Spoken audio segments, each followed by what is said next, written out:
Hey there.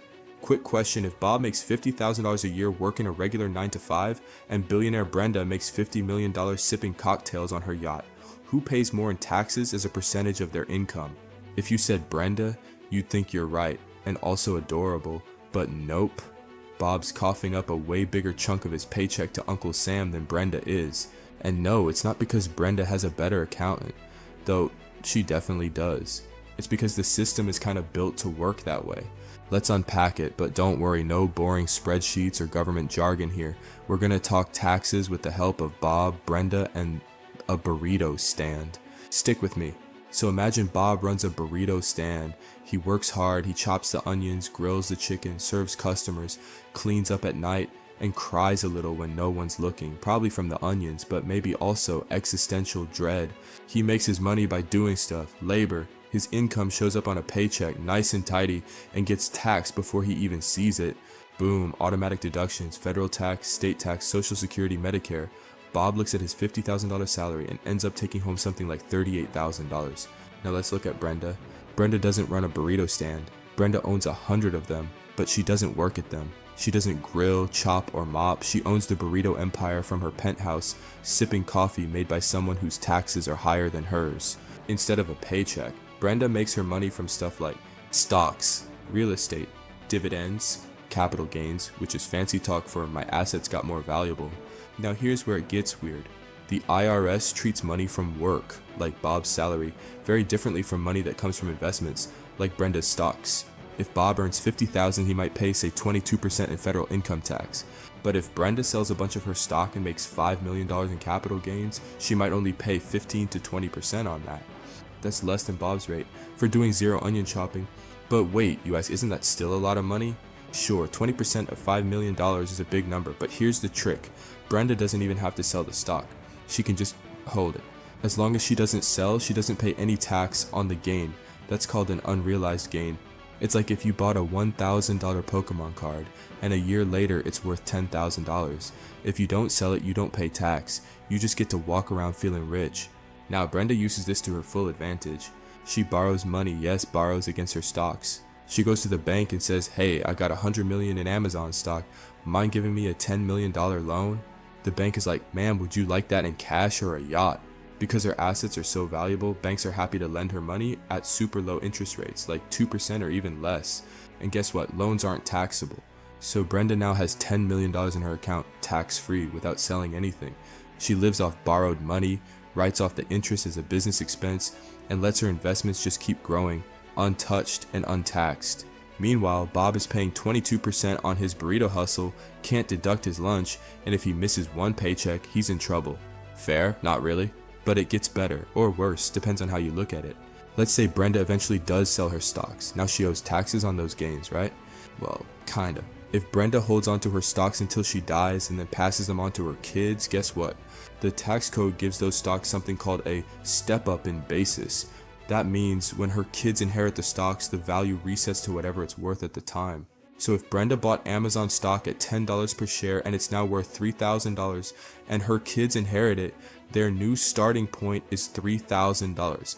No tax owed on that massive growth Brenda had. It's like the government saying, you win, Brenda, clean slate. Her kids can sell those stocks the next day and pay almost nothing in tax. The billions she made, untaxed, like a money magic trick, but real.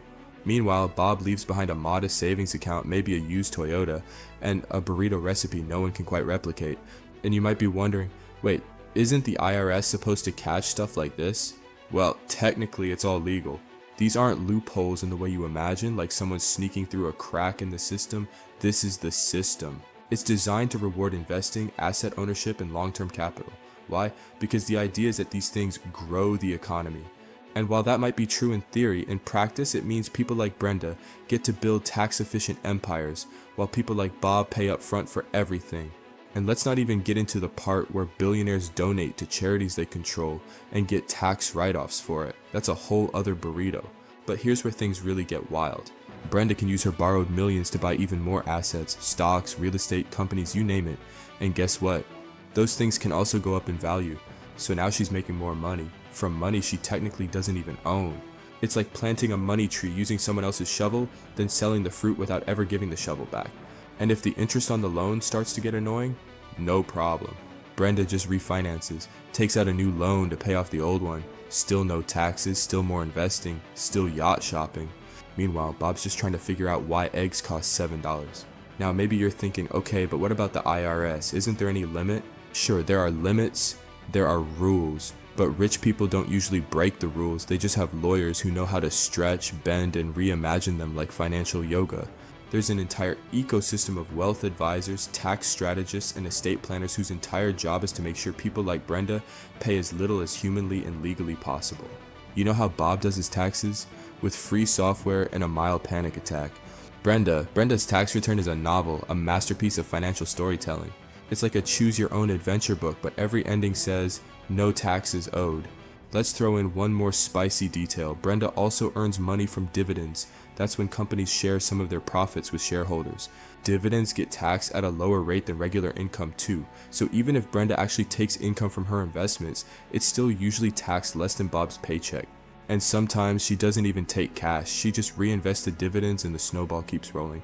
But wait, what if she does spend money? What if she buys a house or a plane or a private island shaped like her face? Well, remember that she's spending borrowed money, so even those giant purchases don't trigger income tax. And if she uses her assets for business like a corporate jet or an investment property, she might even deduct those expenses. Bob can't deduct the lunch he had during his shift, but Brenda might be writing off her Gulfstream. It's not just that Brenda is rich, it's that once you hit a certain level of wealth, the money you don't spend is often more powerful than the money you do. Because money becomes this tool, not just to buy things, but to avoid things, like taxes. And once your wealth starts compounding without being touched, you enter this elite little club of people who can live forever on paper gains and borrowed cash, while the IRS politely nods from the sidelines. So then people ask, why doesn't the government just fix this?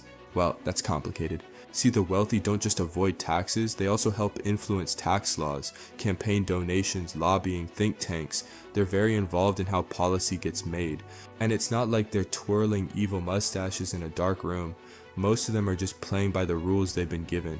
Very, very effectively. It's kind of like a Monopoly game where the rules were written by someone who already owned Park Place and Boardwalk. Meanwhile, Bob's stuck paying rent on Baltic Avenue. And unless the rules change, the same game plays out every single year. So in conclusion, the reason rich people don't pay taxes like the rest of us isn't because they're cheating. It's because they understand how the system is built, and they're using every tool, loophole, and spreadsheet at their disposal to minimize what they owe.